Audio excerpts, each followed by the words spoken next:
Hey, good morning. Mary back with another video. It's 10:44 a.m. It is June 2nd, and I am here making this video this morning. I have been looking for work for the last, I don't know, 2 weeks or so, and just kind of humming along and doing the best I can. And same old stuff, right? So I have been counting the months already that I've been out of work. I've been out of work for 6 months already. And so, after a certain period of time, you start losing, what do you call it? You start to fear things, and it's understandable that you would, because I've dealt with so much in the last year and God knows how long going back. But I'm just doing the best I can. And so it has been extremely emotionally taxing for me. Especially, I would say last month was a freaking nightmare, basically.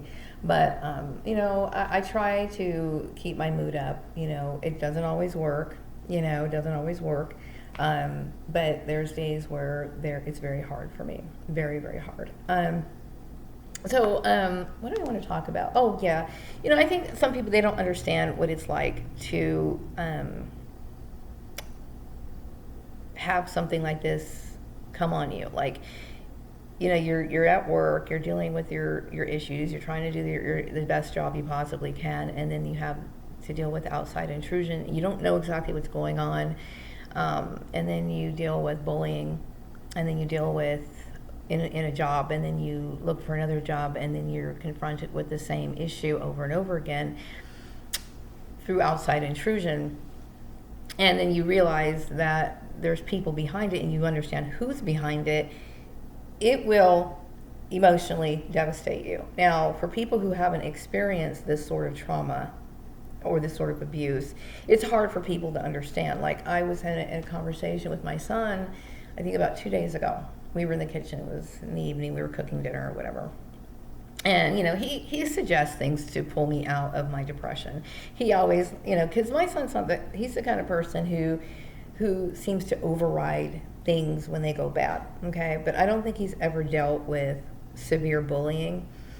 Because when I described my bullying to him, and it's hard for people to understand, but when you deal with looking for work, and you've gone to other locations, or you've been contacted from somebody outside of your area, or you've dealt with something like this, it sends a message to you, and it's very much like somebody pointing a gun to your head, and it is very traumatizing, and it depletes your energy levels. It literally makes you frozen. It freezes you, and it's very difficult for maybe a child or a young person who's never experienced, or anybody of any age who's never experienced workplace mobbings or community harassment.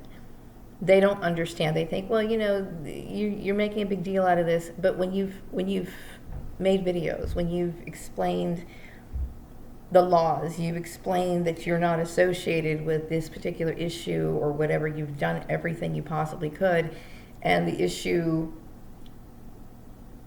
was still there. Like, I've been making videos since 2015. It's 2020 now.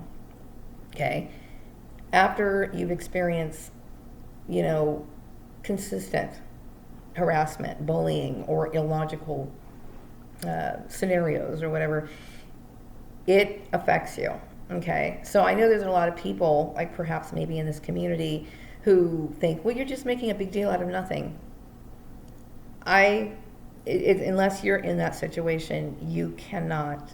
You can state your opinion. You can feel however you want to, but it's really not logical, unless of course you've experienced this yourself. Okay, there's a lot of people who commit suicide over this issue. It's considered bullycide. Okay, basically is what it is. It's bullying somebody to the point of where they can no longer function, live, or whatever. And it's wrong. Now, some people who initiate gang stalking, they don't realize exactly what's going on the other end. Like, they just know that they're telling people to do certain things to a particular person, and they're not understanding how this target how it's affecting the target. Obviously affects the target emotionally, financially, and everything else. But it is a tremendous emotional blow to a person. Okay, so much so that someone who like myself, I don't deal with outside services. Like I don't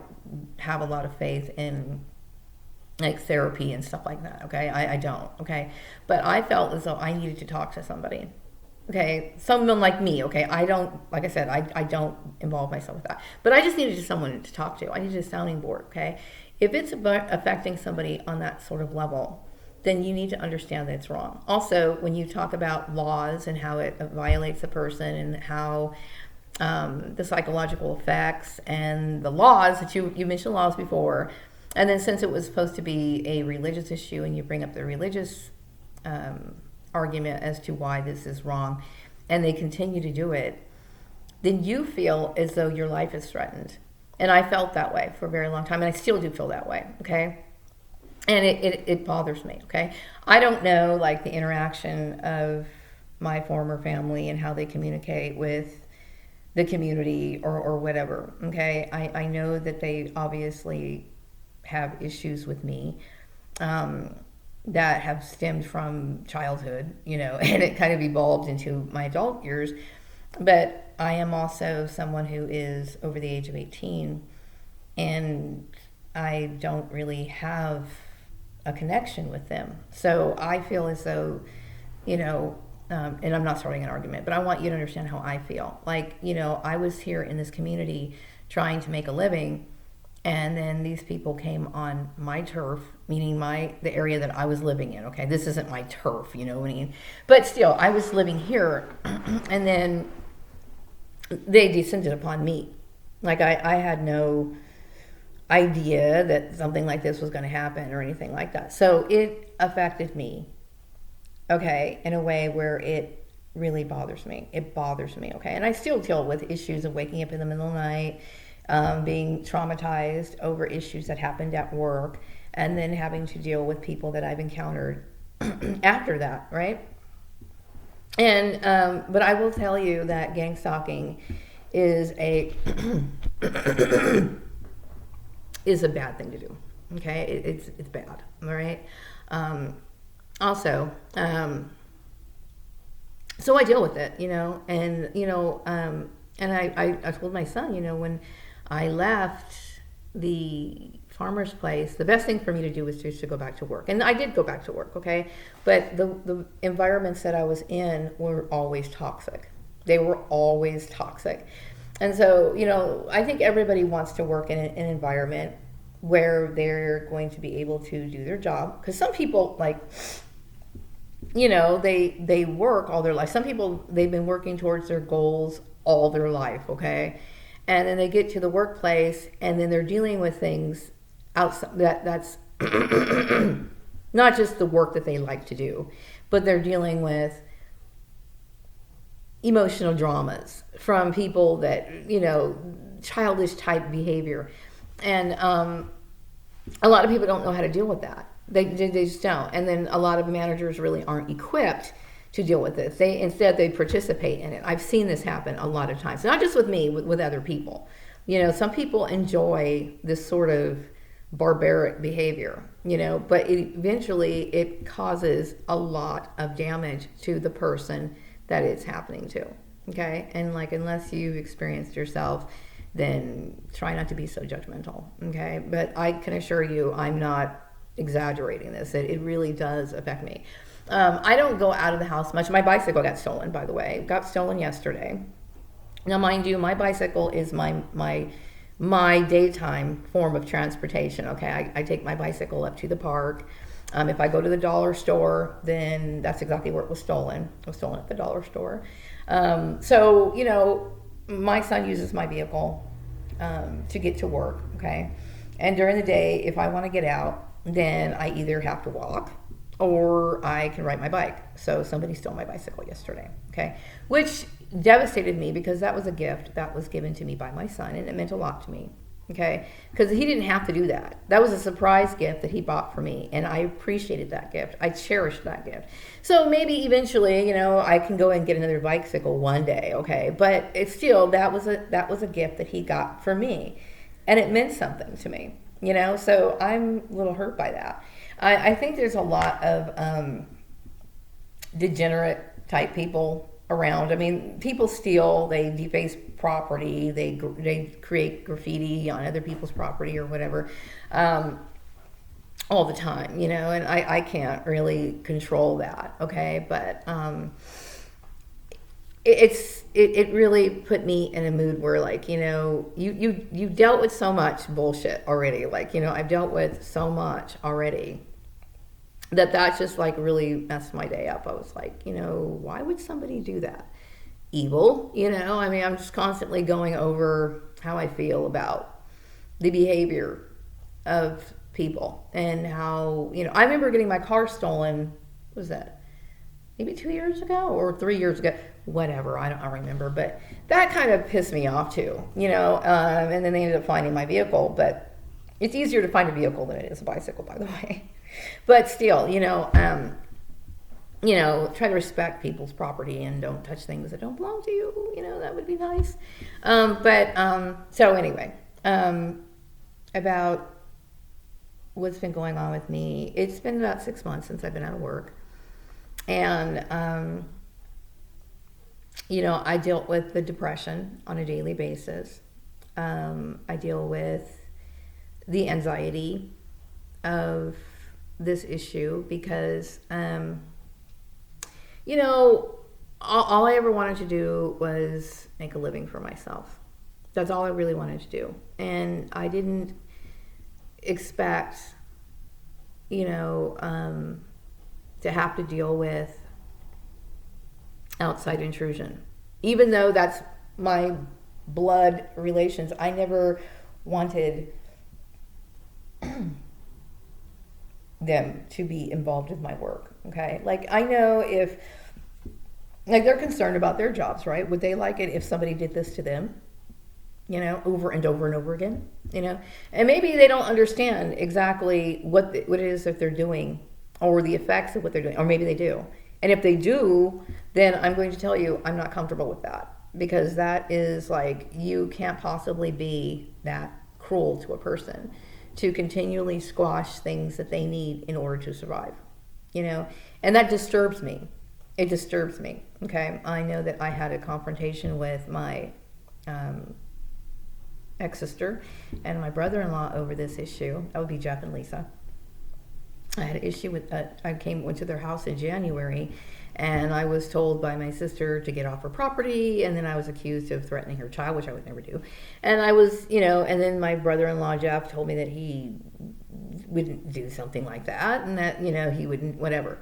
But the thing is that, and do they realize what they cause? Do they realize the kind of damage that they do? You know, what you think is funny, what you think is a joke, could end up destroying a person's life, could end up killing a person. And it's very serious. I mean, gang stalking is very, very serious. And it's not just a joke. It's not. You know, this sort of like horseplay that people do at work, like, you know,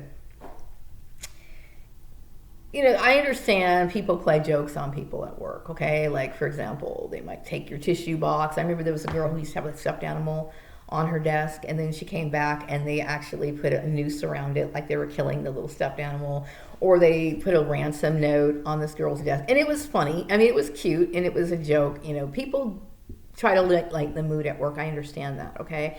But when you do things to another person to exclude them, to take credit for their work, to bully them in a way where they cannot advance their work, that's wrong.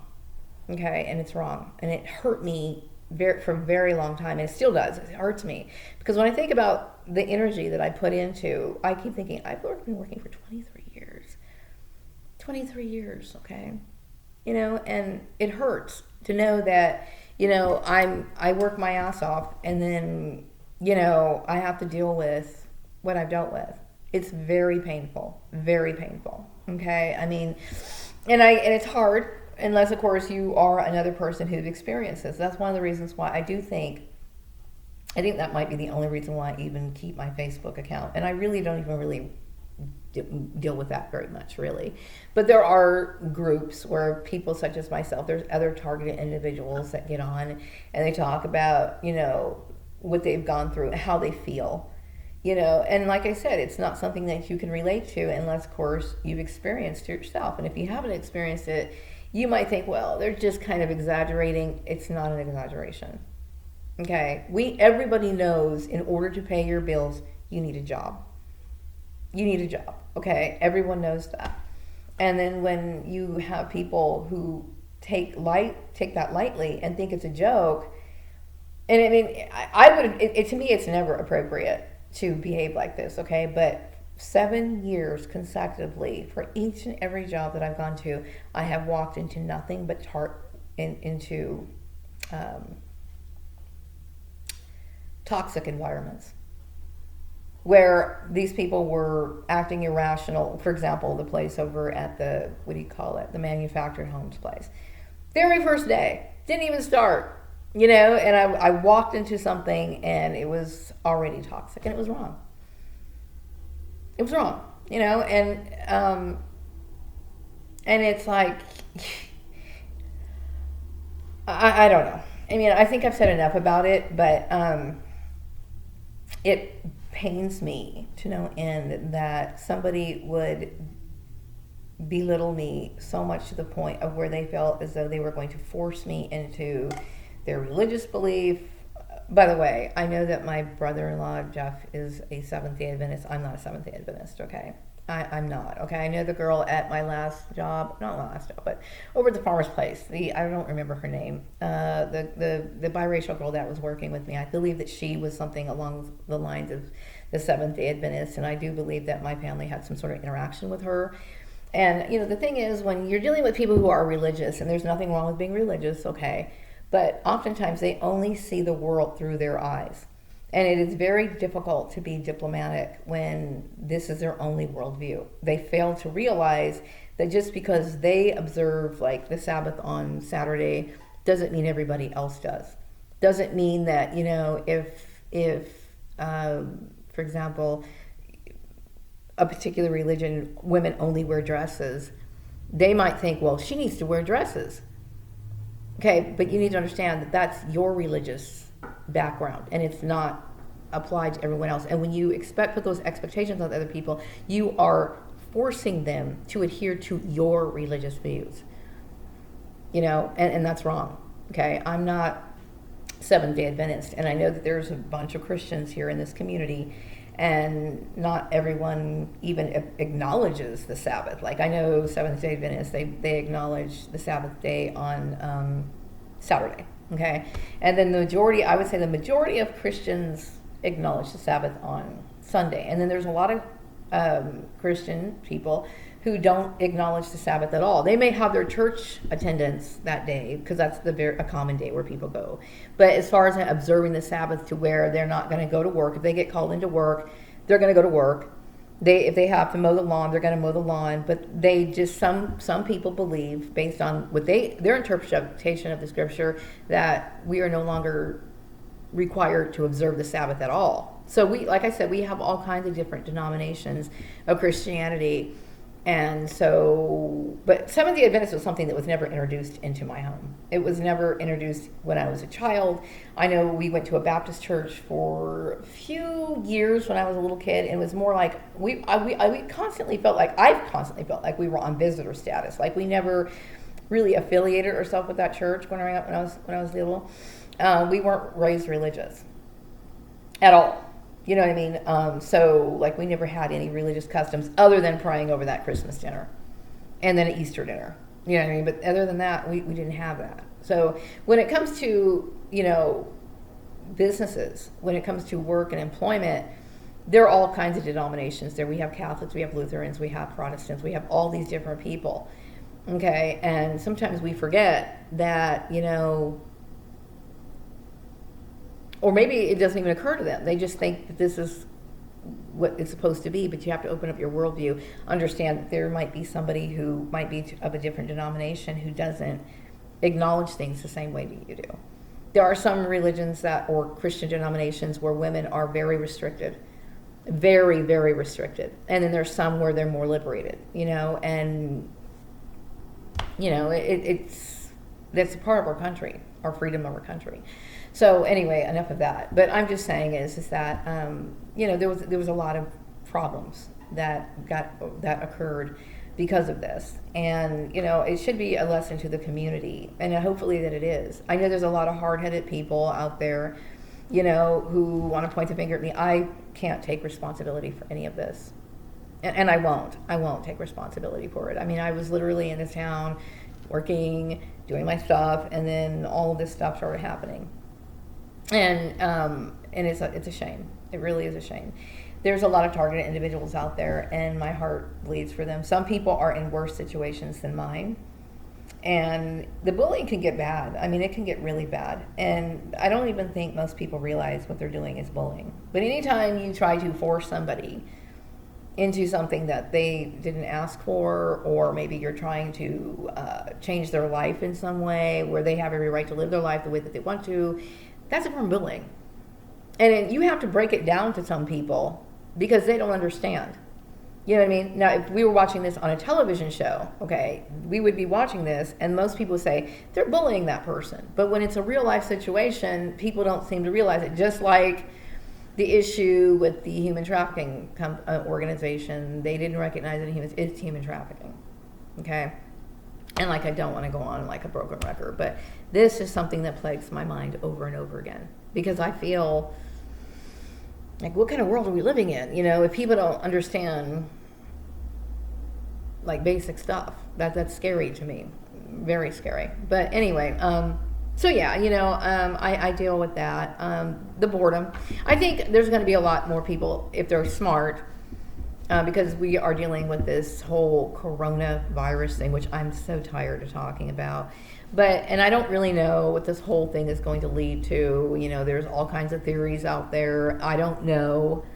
I don't really know what to believe when it comes to this coronavirus thing, to be honest with you. I mean, my mind is always open because since I'm not somebody who gets direct information, all I can do is, when I mean by direct information, yeah, you can watch the news, you can read articles about it online or whatever, but what this is all really about, I have no idea. And all I know is that right now is customary for people to wear a mask on, and I don't necessarily have this major fear of the coronavirus. I don't. But I think I wear it more as a courtesy as I step out in public, not because I fear like I'm so worried about germs. I do it because I'm out there with other people, and I'm doing it to ease their mind. You know what I mean? I because I just don't want to be one of those people who are walking around, with my mouth and my nose exposed, and while they're making an effort to protect themselves from germs, and then here I am, you know what I mean, at the counter or whatever, and people are dealing with me, and I don't want to make people worry. So it's just become customary to cover. And if I go back to work, which I hope that I will, chances are I will probably be wearing a mask there. You know what I mean? So, but when it comes to the activities of people, there's not a whole lot to do anymore. There's really not a whole lot to do. And I do think that I like going out for walks, okay? When I had my bicycle, I liked going out for my bike ride. The more that we are going to be limited in what we do, okay? I don't know if there's a curfew now. I think that there is one in Los Angeles. I think the curfew now, somebody said it was 4 p.m. I think that's a little too early. Maybe 6 p.m., but whatever the case is, that is extremely early, if that is the case. I'm not sure if that applies to California. I tried looking up information on that, but it just said California. It didn't specify which cities in California, okay? But the only thing that we really can do is go for walks. And there's a park up there on the street, and it's not real, like, floral out there. There just isn't really. But there's some flowers in the back of the gate. And I would go up to the park and I would look at the little flowers, the bright colors, and it would make me feel a little bit better. And then I come back home and I feel a little bit more revived to deal with the misery that I'm dealing with here. Okay? And so now, I'll just trek up there. But I think more people are going to go for walks. Hopefully that they will. Because what else is there to do? There's nothing to do. You know what I mean? Do you like being cooped up in the house? And for the little bit of time that you're able to be outside, if there's a curfew or not.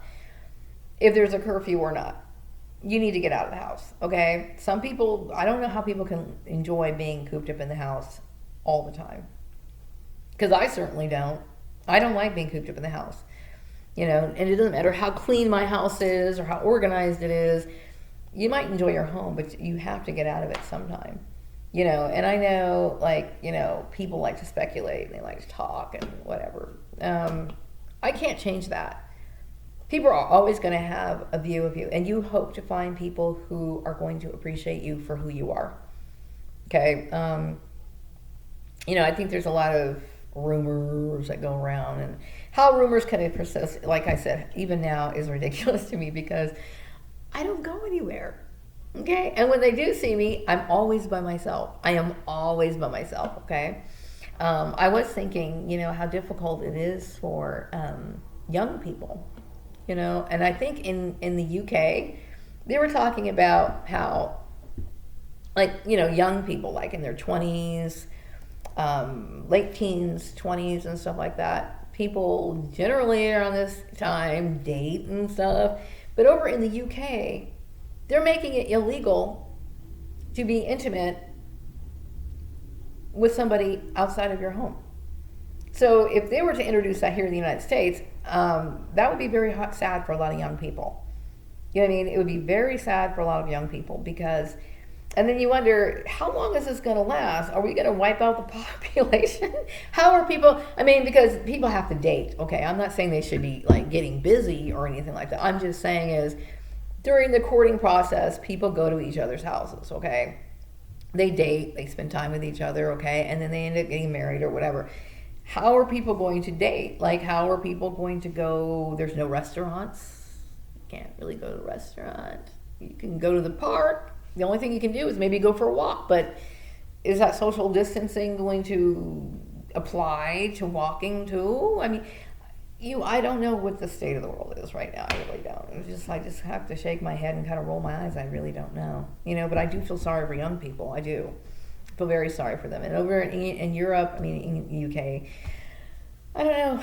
It's kind of strange, you know. But who's to say if they're going to introduce that here in the United States or not? But I know they are encouraging people to not have company over. Like if I had friends, okay, which I don't, I don't have any friends, but if I did, okay, it would be very difficult to have a girl come over and have a cup of tea, some coffee, chit chat. You know, it's sad right now. It's very sad, you know, and you know, social distancing. I suppose there's some benefit to it, but I know it's emotionally devastating for people. I know that it is.